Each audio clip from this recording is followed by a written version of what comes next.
Good evening. What a pleasure it is to be here.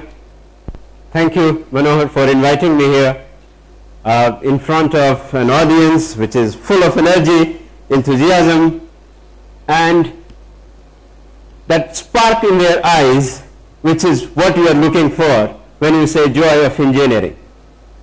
So in the next few minutes, I would like to share with you what has driven me to do the kind of things that I do.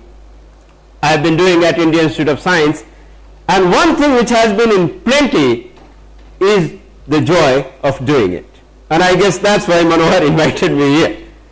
So I want to talk to you just about a few things. Some big problems, big and relevant questions, engineering challenges, and then in my domain, exploring solutions with micro and nanotechnologies, and then building teams and whatever else you need, whatever facilities, infrastructure, anything that you need to attack significant problems. So how do you go about doing that? Current global concerns, all of us know, are in energy, health, climate, security, water, poverty, sustainability. You hear about all of these terms quite a bit nowadays, all the time. What are their general characteristics? What are the characteristics of these problems? If you look at them a little bit seriously, you see that they have global scale. Skill sets required for addressing them are varied. There is not one person or one kind of person who can, or a kind of persons who can address these, and solutions require interdisciplinary teams that bring all kinds of skills together. All of these concerns are not new, so why are we talking about them now? The reason is twofold, basically, two different reasons. One is that time for India has arrived. What does that mean? Now we hear that all the time, that this century belongs to China, India, blah, blah, blah. What does that really mean? And the second, in that context, is that we cannot do research just for research's sake anymore. I don't think that it was ever quite true that way, but a lot of time was spent without thinking too much on prioritizing our research. The bottom line, which is driving this both, is that we got to solve our own problems. If you have an energy problem, don't look at America to solve your energy problem. If you have a water problem, don't look at UK or France to solve your water problem. You've got to solve your problems, okay? And through research. So if we're talking about that, then in that context, if you think about how research has been carried on, there is a clear distinction between developing world research and developed world research.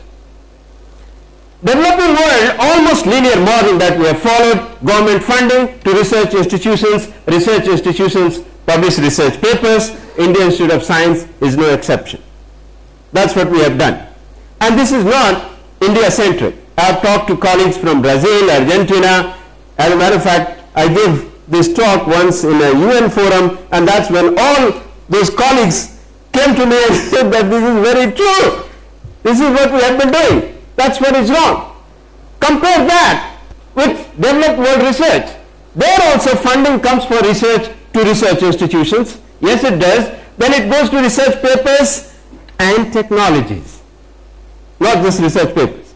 It goes to technologies. Technologies go to companies. Companies make products. Products make money. Money comes back to government.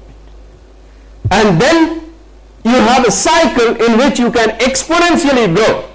If you don't have research feeding into revenue of the country, then all you can have is inflation adjusted budget of Department of Science and Technology. You cannot expect it to have large jumps. So this is something that we ought to be doing now. What's the problem in doing that? Where is a hole? Why aren't we doing that? If you look at this, university research typically takes 4 steps out of 10 steps. which you will call something like technology readiness level of anything. You do discoveries, you make a lab prototype, and you think that, okay, we can make products based on that. After that, the lab prototype, when you see, you come to my lab or any lab you go to and you look at a product that a professor calls a product or a researcher calls a product, it will have wires hanging from all over the place in the lab.